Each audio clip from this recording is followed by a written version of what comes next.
আসসালামু আলাইকুম। এই যে আমার খড় মিশ্রিত জায়গাটা, অর্থাৎ মেশিন দিয়ে যে আমি খড়টা কাটি, যে জায়গাটা তৈরি করছিলাম খড় মিশ্রণ করার জন্য, তো এই জায়গাটা যখন আমার গরু কম ছিল সেই ক্ষেত্রে আমি ছোট পরিসরে বানাইছিলাম। তো এখন আলহামদুলিল্লাহ গরু একটু বাড়ছে আপনাদের দোয়ায়। তো এখন জায়গাটাও বড় করবো, আর এর পাশাপাশি ওই যে বস্তা দিয়ে দেখেন, এখানে বস্তা দিয়ে যে আমি ইয়াটা করছিলাম, মেঝেটা করছিলাম, চতুর্দিকে যে বস্তা দিছিলাম, তো এই বস্তা দেওয়ার ফলে নিচে ইঁদুর ধরছে, হ্যাঁ? ইঁদুর ধরার ফলে পুরো বস্তাগুলো কেটে মেটে একদম শেষ করছিল। তো এই যে জায়গাটা, এটাকে একটু বড় করব, এর পাশাপাশি মেরামত করার চেষ্টা করব। আর আমার এই মেশিনটা যে দেখতে পাচ্ছেন, অনেক ভাইরা জিজ্ঞেস করে যে এই মেশিনটা কিরকম কিরকম করে, হ্যাঁ, এর সুবিধা অসুবিধাগুলো কি কি, সে বিষয় নিয়ে পরে আমি একটা ভিডিও আপনাদেরকে দিব। তার আগে বলে নিই, এটি হচ্ছে চায়না একটা চপার মেশিন। এই মেশিনগুলো যারা কাজ জানে তাদের জন্য এই মেশিনগুলো ভালো। তবে এই মেশিনগুলোর কাজ আপনাকে বাড়িতে নিজেই করতে হবে। যদি আপনি এর মেরামত যদি কাজগুলো না জানেন, তাহলে এই মেশিনগুলো আপনার জন্য খুবই ভয়ানক। কারণ মাঝে মাঝেই এর সমস্যাগুলো দেখা দেয়। হ্যাঁ, তো নিজে নিজে এই মেশিনগুলোর কাজ করে নিতে হয়। তবে এই মেশিনে একটাই সুবিধা, অতি তাড়াতাড়ি হয় কাজটি। আমরা দেখেন যে ইন্ডিয়া যে হ্যান্ডেল মেশিনগুলো আছে, ওই ইন্ডিয়ান হ্যান্ডেল মেশিনগুলোর তুলনায় এই মেশিনগুলো অতি তাড়াতাড়ি, মানে যত দ্রুত দিতে পারবেন তত এই ঘাস ঘাস অথবা খড় আপনাকে কেটে দিবে। আর যে আপনার ইন্ডিয়ান যে ব্লেড, যে হ্যান্ডেল ব্লেড মেশিনগুলো আছে, ওগুলো একটু সময় লাগে। তো এই তুলনায় এই মেশিনটা ভালো। তো এই মেশিনে যদি কোনো বিস্তারিত কেউ জানতে চান, তো আমার হোয়াটসঅ্যাপ নাম্বারে যোগাযোগ করবেন। ইনশাল্লাহ পরামর্শ থেকে শুরু করে সমস্ত দেওয়ার চেষ্টা করব। আমাদের কিছু কপিও পাওয়া যায়, কপি মেশিনগুলো।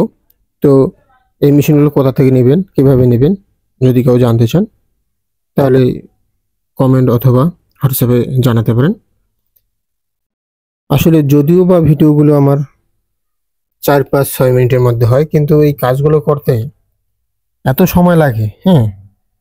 এই কাজটা আমার কমপ্লিট করতে সময় প্রায় 5 থেকে 6 ঘন্টা লাগছে। ভাবিয়েন না যে 4-5 মিনিটে এই কাজগুলো আমি করে ফেলেছি।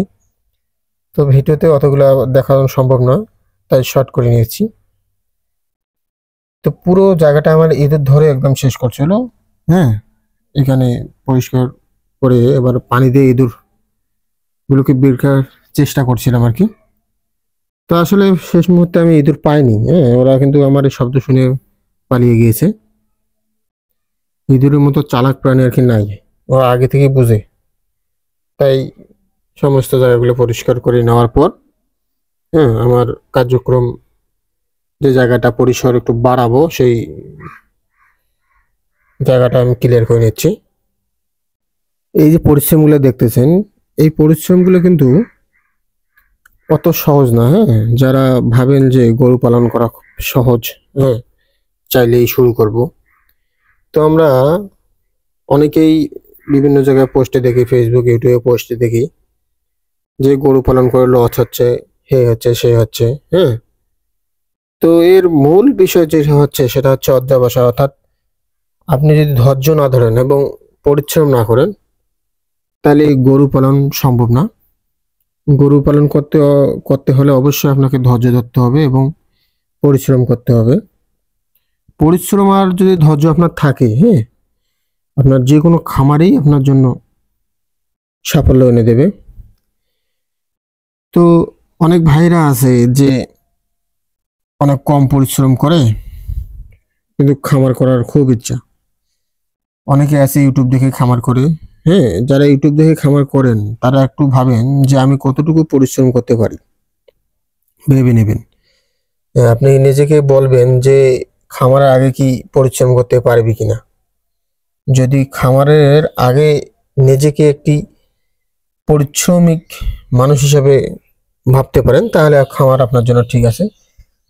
আর যদি অলস টাইপের হয়ে থাকেন, তাহলে এই খামার আসিয়েন না, লস হবে আপনার নিশ্চিত।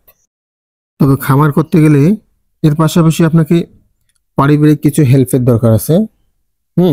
যদি ফ্যামিলিগত আপনি কোনো সাহায্য পান তাহলে এই খামার কিন্তু আরো এগিয়ে নেওয়া সম্ভব। তো আমাকে এখানে দেখতেছেন আমি একাই কাজ করতেছি, কিন্তু আমার পাশাপাশি অফ ক্যামেরায় আমার সহধর্মী অর্থাৎ স্ত্রী ছিল, দুজন মিলে আমরা এই কাজগুলো করে থাকি। তো এর পাশাপাশি যদি আপনারা আপনার ফ্যামিলিতে আর কেউ থেকে থাকে, হ্যাঁ, দেখাশোনা করা, আপনি চাইলেই কিন্তু একাই এই কাজগুলো করতে পারবেন না। হ্যাঁ, কারণ হঠাৎ যদি আপনি কোথাও যান, সে দেখাশোনা একটা বিষয়, হ্যাঁ, অর্থাৎ একাই কিন্তু যে কোনো খামারই পরিচালনা করা সম্ভব না, এর পাশাপাশি লোকের প্রয়োজন আছে।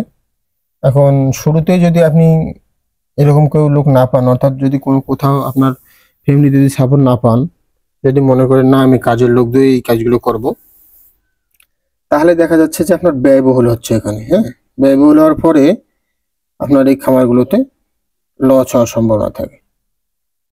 তো খামার কিন্তু আমরা ছোট থেকেই শুরু করি। হ্যাঁ, ছোট জিনিসের মূল্য অনেক বেশি হয়। কেন? ছোট থেকে সবকিছু বড় হয়, এই জন্য আমরা ছোট জিনিসকে কেয়ার করি না। যখন আপনি ছোট থেকে বড় হবেন, সেই জিনিসটা টেকসই কিন্তু একটু বেশি হবে। কথা আছে না যে যে গাছ বাড়ে বেশি সে ভাঙে বেশি। তো আজকে এ পর্যন্তই।